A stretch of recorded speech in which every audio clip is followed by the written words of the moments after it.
Hello guys, my name is Amit Sani and I welcome you in this Hindu analysis video. In the morning these videos come. In the evening MCQ lessons they are taken by Mahipal sir, but updates are there, so you will be informed for that. 6th January it is, and important issues and articles we are going to discuss here. Let's start. These two numbers are given regarding the payments. Regarding any issue you can call on these two numbers, and the PDF you will get on Telegram channel. Those link is given on the Facebook group here, so here you can send me the request. First issue, Karnataka's Challakere to be ISRO's astronaut training hub. And the plan is ready for space flight center to come up at Chitradurga. You see both in Karnataka and on NH4 Bengaluru-Pune highway. On the side of it, Challakere village is there, a shrubby, arid, oilseed town. And away from all the pollution, all the commotion there of the Bengaluru city, this space is well suited for ISRO's new facility, and a 2700 crore rupees master plan has been developed for this top infrastructure project. You see, a young human space flight center is also gonna come up here, and a self-contained facility. And you see, they are targeting that right now for the Gaganyaan mission. The IAF pilots are going to Moscow for the important space training there.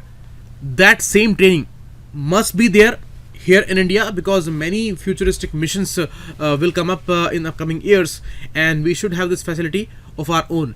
So land has been taken for that, and the first set of 4 astronaut candidates for the first Gaganyaan mission are to train in Russia, but future ones will be trained in India, and the human space flight program will be realized here in this center. So it is the area of Challakere. They may ask you in the prelims examination, very important issue it is. Next, in the picture you can see the plan, and you see they have come up with the second launch pad in Sriharikota island there, and one more area they have identified for a particular launch pad for SSLV especially. So those are the new updates from ISRO. So in the prelims they will be of much importance. Next issue, marble domes of Aurangabad's Bibi Ka Maqbara to get new glow. Bibi Ka Maqbara, also famous as the Dakkani Taj or Taj of the Deccan, because striking similarities there in the design of it with the Agra Taj Mahal.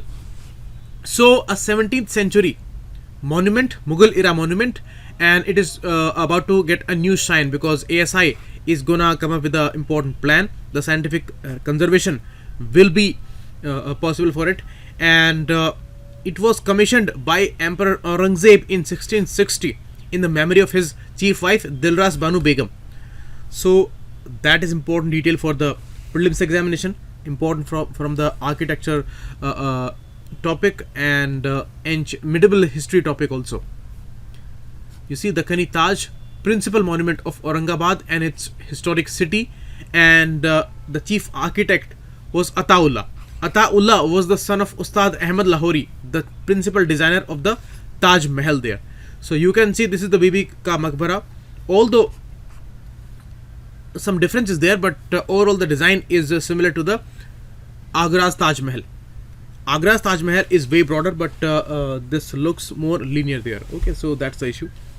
Next, National Aeronautics Limited (NAL) wants government's push for Saras takeoff. Saras Mk2 aircraft they have developed. You see, they have had developed 3 important aircrafts. Hans in 1993. In 2004, Saras prototype was ready and it was flying, and that is the same Saras Mk2 aircraft that they want to produce commercially now. And third one was the NM2. I will give you the list here. NAL NM5. This third one was developed in the PPP mode with the Mahindra Aerospace Company, and this is all the achievement of NAL. NAL is the CSIR's establishment. In 1959 it was established in Delhi, then in 1960 it moved to Bengaluru. So the firm closely operates with HAL, Hindustan Aeronautics Limited, DRDO and ISRO, and has the prime responsibility of developing civilian aircrafts in India. This Hans is used for the the pilots training there with the Indian Air Force. And this Saras is important. It's a 19-seater plane developed with a target cost of 50 crore, that is 25% lower cost in this particular category. And the first prototype flew in 2004. So it's almost 16 years, and now they are requesting the government that you buy 50 or 60 planes, and they will be of much uses and in the emergency operations, and especially for the UDAN scheme, the regional connectivity scheme. This Saras Mk2 is going to be a very beneficial aircraft. So the Parliamentary Standing Committee on Science and Technology, they visited the facility there, and the concern has been given to them, and Mr. Jairam Ramesh, he said that they will forward this request to Rajya Sabha Chairman Venkaiah Naidu ji, and this much they can do now. And presently NAL has only one order from Indian Air Force of 15 aircrafts. So this is all they have, and they need more because the capacity is huge and the capability of the aircraft is really striking. You see, it can operate in ill-equipped, semi-prepared and unpaved airstrips also. So for the regional connectivity scheme, this is a very ideal one. And NAL has said in its report to Mr. Ramesh that the government should be the launch customer for it, and they should place an order for at least 50 to 60 aircraft which can be used for VIP services or tackling emergency in times of natural calamities. So that's the important detail, and you should know about the NAL, and these details are going to be important. Saras Mk2 is the aircraft that they developed 16 years back. Next issue, a similar issue, Army to sign MOU for 7.5 lakh AK-203 assault rifles. They will be manufactured by an Indo-Russian joint venture. So a few months back, they started an import manufacturing unit in UP there near Amethi, and they were manufacturing the Kalashnikov rifles there. Now the MOU is going to be signed by Indian military there and army there. They are saying that for years we are struggling for these new rifles because the existing INSAS rifles, they are highly incapable. Problems like gun jamming, rifle going into automatic mode, and oil falling on users' eyes, these are embarrassing problems with the INSAS rifles. So these AK rifles, AK-203 is an advanced version of AK-47 only, and its magazine can hold 30 bullets. So that's the important feature of it, and these modern rifles are going to replace the INSAS rifles. So that's important. In addition to AK-203, the army recently began inducting the first batch of 10,000 SIG 716 assault rifles. So that's another detail.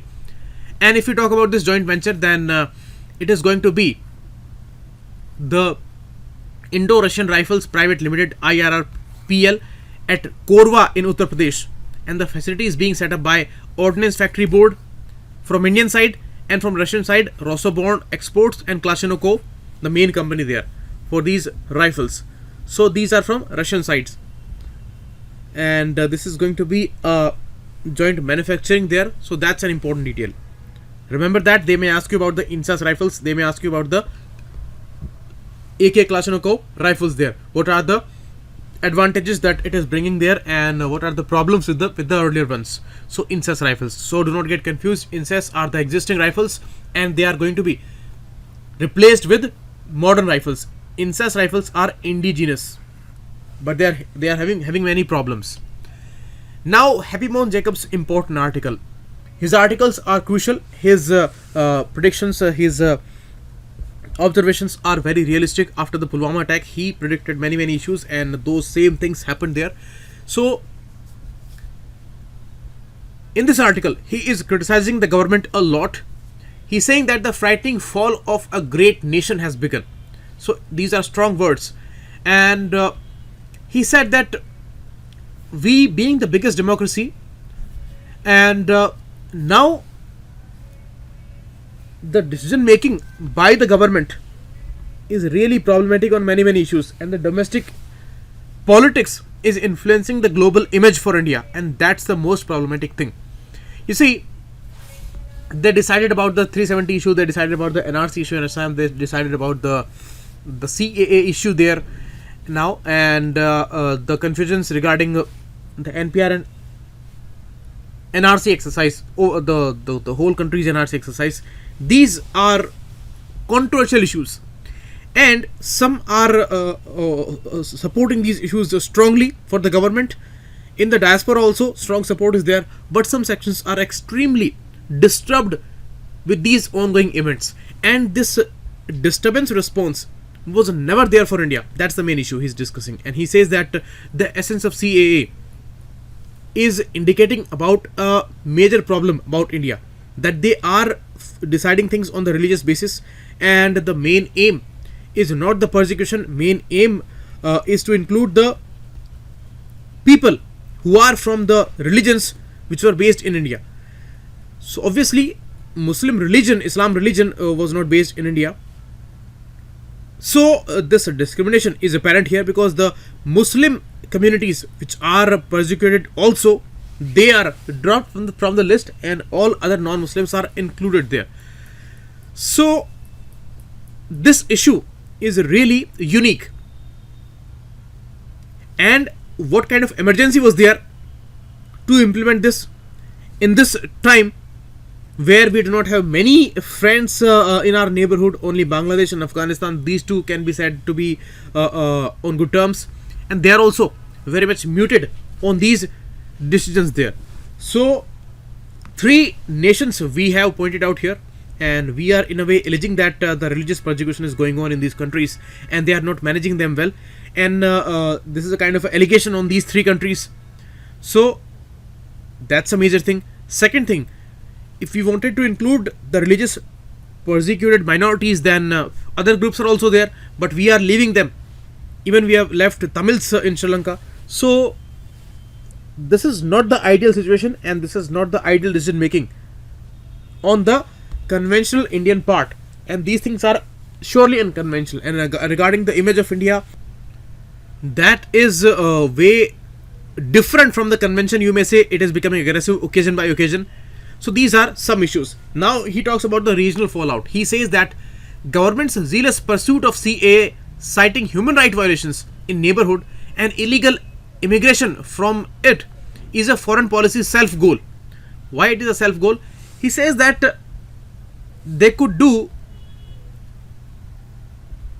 in this manner without pointing out 3 important nations names. These are our immediate neighbors, but here when they pointed out Pakistan, Bangladesh and Afghanistan, then this is a kind of a unenviable diplomatic spot where we are standing today, and it would be foolish for us to think that the government did not know about these fallouts. Surely they knew about these things, because these are the obvious responses, and no nation would take this kind of allegation, and no neighbor would want this kind of response from the bigger neighbor there.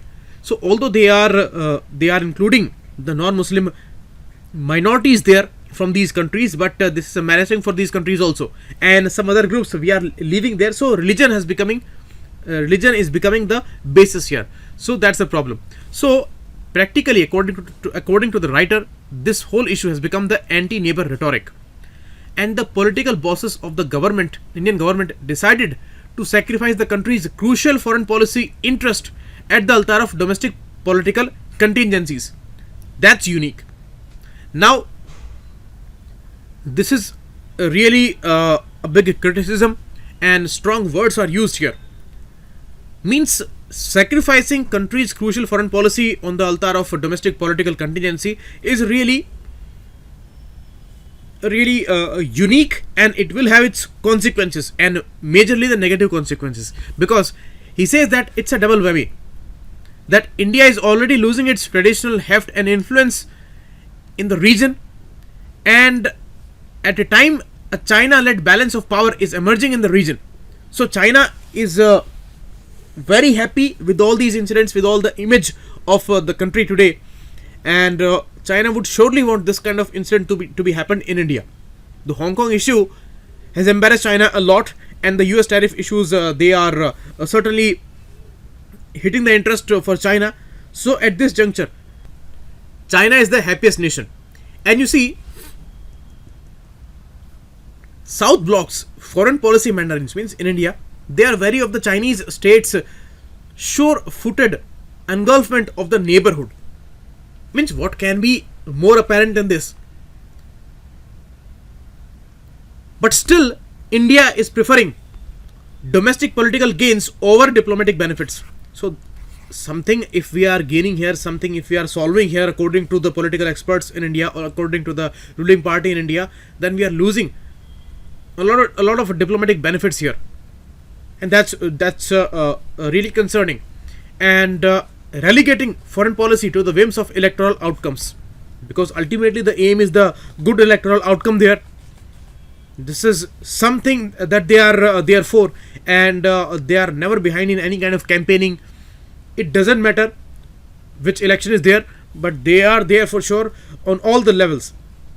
The top level is there for all the campaigns. So they will never lose this political ground out there, and that's why things are compromised according to the writer here.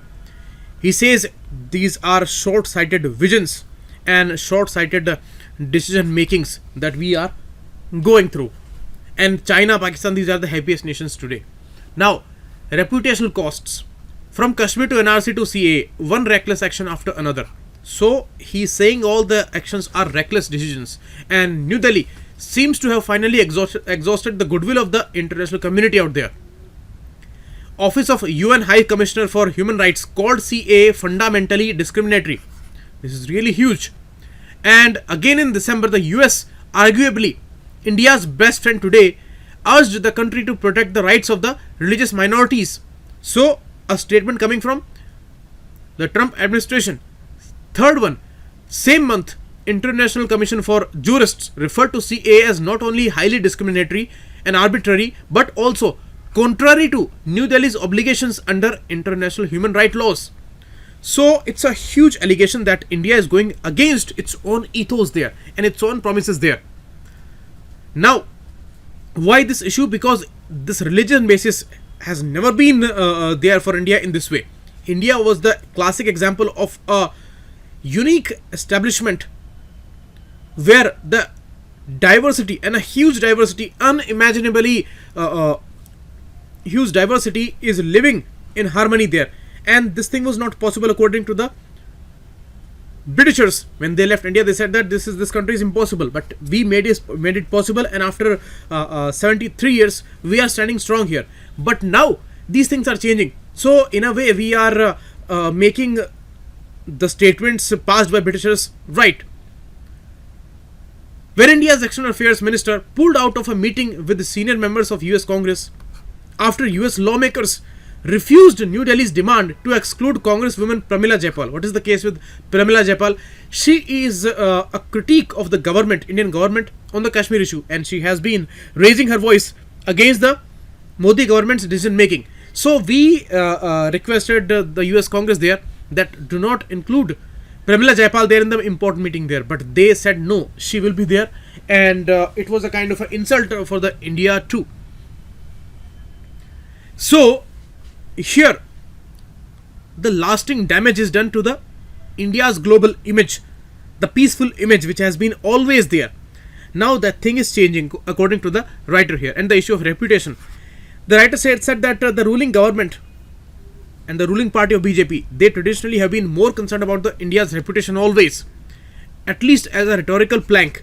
But now they are making this kind of decisions, and the reputation issue is certainly at stake, because if we pursue the UNSC permanent seat there, then image and the reputation is something that we need the most. But that is at stake, because the kind of negative response regarding India which is there today in the international community, even in the diaspora sections and in some countries, that was never there. India was not opposed like that ever in the history. So that is why many viewing India as a reckless power with revisionist ambitions. Means we have been the conventional power, and our stand was to keep the democracy strong, and we were the conventionalist, you may say. We were not the revisionist ones. Countries like Pakistan has long been viewed as revisionist, but we were not. We followed the status quo there, and we emboldened the status quo there. But now things, approaches, and some interpretations are changing. Heavily they are changing for India, and revisionist ambitions are visible there. So we have to talk about the great power equations also. They say that suppose the Democrats come into power in America in next year's elections, this year's elections in November, what's going to happen?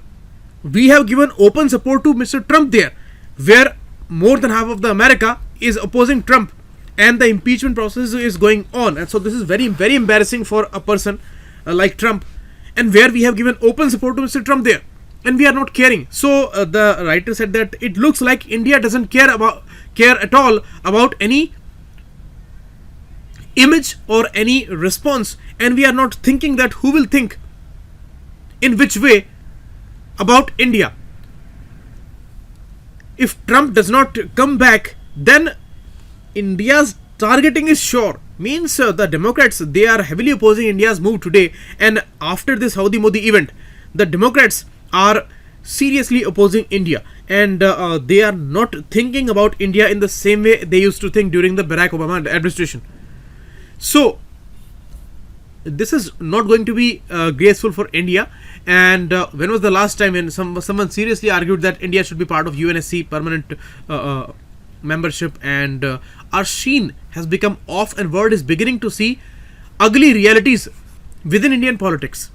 So this is a strong criticism by the writer Happymon Jacob there. And he even says that we are not focusing on crucial regional and global issues, like we are not discussing the RCEP issue. In the meantime, when all these issues were going on, we said no to RCEP. That was really huge. We needed some more time to discuss that. We are not discussing Afghan peace process there, where we are the participatory. The Jabbar issue and other issues are going on. The Iran issue is going on. The Iran relation, they are not discussed much since the sanction issues were going on. So we are not focusing on some crucial things which are regionally very, very important. We are not discussing the Indian Ocean's geopolitics there with any vigor. We are only discussing the CA issue, the protest issues, what is going on in this country. We are just passing time, it looks like that, with all the vigor there. And the media section is the main culprit there. I would surely say that. So meanwhile, the world is watching as we make a spectacle of ourselves. So you can write an important mains question there, that out of these strong decision making by the Indian government, what kind of fallouts are there regionally, what kind of fallouts are there on the diplomacy, what kind of fallouts are there on the conventional image of India. So that's the important question that you can write for 250 words out there. Okay, so that's the thing. Next article by Sujan Archinoy. Here he is giving many facts there, and he is talking about an important issue, that although the phase 1 trade deal between US and China gives both sides a reprieve, especially since the US stayed its hand in not imposing additional tariff worth rupees $160 billion in mid-December. So a kind of a positive thing is there in the relations, but overall the chasm is growing, because many issues are there for this important rivalry and the problem between the two countries. The artificial intelligence rivalry, the biggest rivalry, the digital space rivalry, 5G tensions, Hong Kong protests, and America brought Hong Kong Human Rights and Democracy Act for this issue. They brought a proposal for Uyghur Act there. So these things are really problematic for America and for China there. So the relations are not going to be improved very soon. Now if we talk about the energy concerns, then America lowered its prices, and that was good for India, because the energy imports from US for India, they are likely to touch $10 billion in 19 and 20. So this is really huge, and if the prices are lowered, then it's good for India. But the jump which was observed in the global oil prices after the airstrike killing of Iranian General Qasem Soleimani there. So these things were unexpected and unprecedented. So for India, major consequences are there, and we are gonna struggle because we are the major importing nation for the energy needs there. China is gonna invest $280 billion in the Iranian facilities of oil, gas and petrochemicals there, and this is really huge, and China will surely do that because it is gonna irk America a lot. And we are moving away from Iran, we are moving closer towards America there. We are signing all the deals there. Only Becca is left. Lemoa, Comcasa, these all are signed there. INSA, these are signed there. So China will surely work on this proposal of a $280 billion investment in Iran there, and Iran will see China as a great sympathizer, and for sure this is going to happen. And Russia will also support there, because Russia and China, they both are coming together to defeat America in all possible ways. So here, in this complex scenario, what is the opportunity for India? The writer said that a strategic moment can be there for India, but India is not tapping the potential out there. You can see out of this US-China trade problems, the tariffs problems, India scarcely benefited from it. India could have benefited a lot from this rivalry, because India was the greatest alternative for USA on the place of China, and we could have become the biggest beneficiary out there. But instead of India, Taiwan, Mexico, Vietnam, European Union, they are becoming more important there, and they are becoming more competitive there, because India's focus, India's priorities, they are looking something different. Today what we are discussing, that is apparently clear. And are we focusing on these trade issues? Are we discussing the trade issues with much vigor? Are we discussing the 5G tensions, and are we discussing the artificial intelligence, robotics, autonomous vehicles, these issues with that much enthusiasm? No. So America is very much concerned about the Chinese involvement, its activeness and its achievements in these areas, and we can achieve a lot. You see, the shortage of pork is apparent in China, and the swine flu issue came there, and then they were struggling with the supply there. And at the same time, India could export nicely, but India's meat exports, they are also struggling, and to China this export is reaching through Vietnam and Philippines, adding to the cost and reducing market share there. So these are problems for India, and it is all because India's focus is not very much centered on these topics.